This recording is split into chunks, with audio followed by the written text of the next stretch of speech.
Hello student, welcome to today's lecture. In previous lecture, we see the two swing component that are J-tree and J-progress bar. In today's video, we see another two components. So let's start today's lecture. The learning outcome of today's lecture, first we see one swing component that is J-table, and then we see the next component tooltips. So these are the learning outcome of today's video.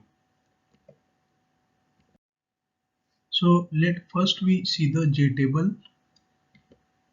The JTable class is used to display the data in tabular form. In previous component, that is JTree, the data is displayed in hierarchical manner. In JTable, the data is displayed in the tabular form, that is in rows and columns. It is composed of rows and columns. You can drag the cursor on column boundaries to resize the column. You can also drag the column to a new position. So simple, we can set the size of column or cell by using the corners, by drag the corners. Depending on its configuration, means depending on table configuration, it is also possible to set a row, column or cell within the table and to change the data within the cell. The JTable has many classes and interface associated with it. These are packed in javax.swing.table package. So whenever you use the JTable class, that time this package is must to import. Next, we see the constructor of JTable class.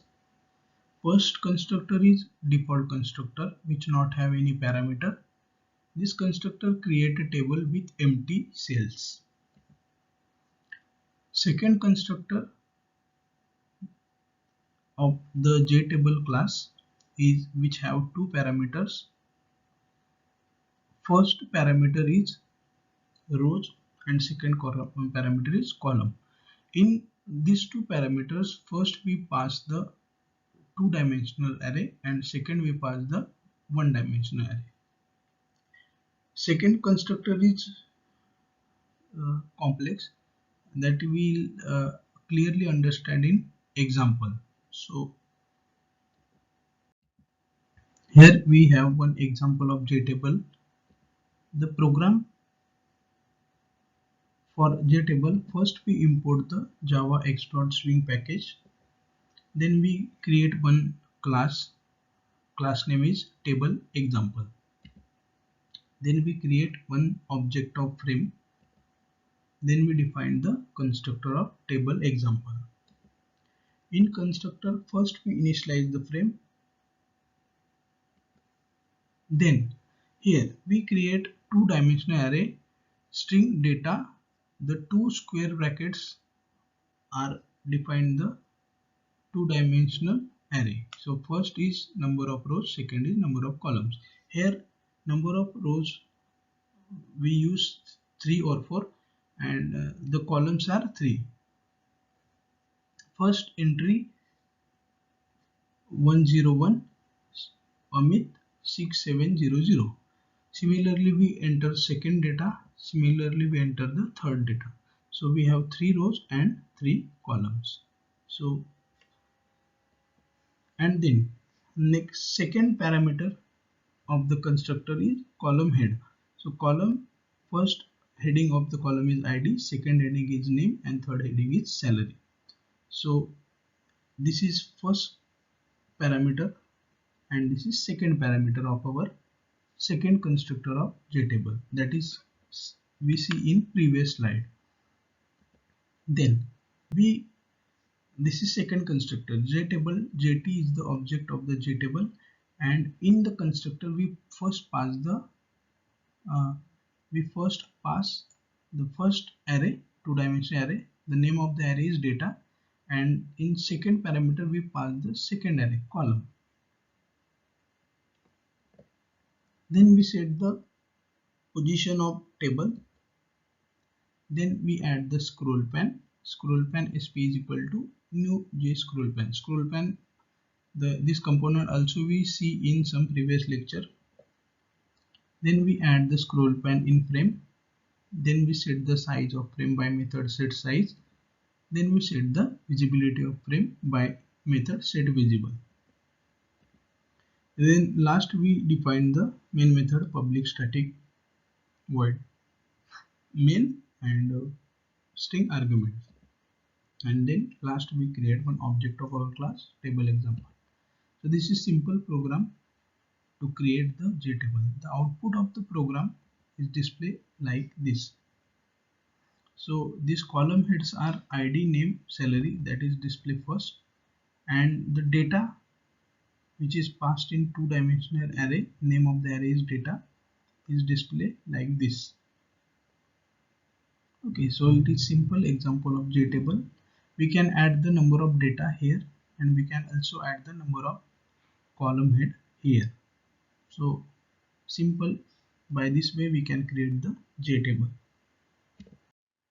Next we have some questions, MCQ questions. First question is, which component is swing represent data in rows and columns? First option J text area, second option J table, third option J panel, fourth option J tab pan. Answer of this question is J table. Second question, J table class is present in which package? Options are java.awt, second option java.swing, third option java.awt.swing, last option javax.swing. So answer of this question is javax.swing. Last question is, JTable class is used to display the data in tabular form. The statement is true, so answer of this question is true. Next component is tooltips. You can create a tooltips for any J component with set tooltips method. So remember one thing, up to this we can see various swing component, and all these components have the class. Just previous example is JTable. JTable is the class in swing package, but tooltips is the not class in swing package. It is one method, that is set tooltips text is the method to display the tooltips for any swing component. This method is used to set up a tooltips for the component. For example, to add tooltips to password field, you need to add only one line of code. The code is for first, here field is the object of the component, and the set tooltips text is the method. The T of tools is capital, tips T is capital, and text T is capital. And here I pass one string, enter your password. So we can also say it is hint for that component. Next, here we have one example for tooltips program. First we import the javax.swing package. Then we define one class tooltips example. Then we define main method. Then we create one frame with title password field example. Then we create one J password field value, and value password field is one class in the swing. Then we set the position of J password field. Then we set the tooltips by method set tooltips text, and the string is display that is passed in this method is enter your password. Then we define one label JLabel. L1 is the object of JLabel. Then we set the position of JLabel. Then we add into frame. Then we set the size of frame by method set size. Then we set the layout by set layout method, and last we set the visibility of the frame. So this is simple example for tooltips. So and the output of the program is displayed like this. We can create one label password that is displayed here, and we create one password field is here, and this is our tooltips. Means the user can understand what is enter here. So for that we enter one message, enter your password. So we can add tooltips for any component by using this method, set tooltips text field. Okay, so see, this is simple and last component, tooltips. Then we have some questions, MCQ questions. First question, that this method is used to set up a tooltips for component. First options are set tooltips text string s. Second option set tooltips parameter string s. Third option set tool, and last option set tips. So answer of this question is option A, set tooltips text is the method used to set up the tooltips for component. Second question, tooltips is the class in Swing. So the statement is false. So answer of this question is false. Thank you.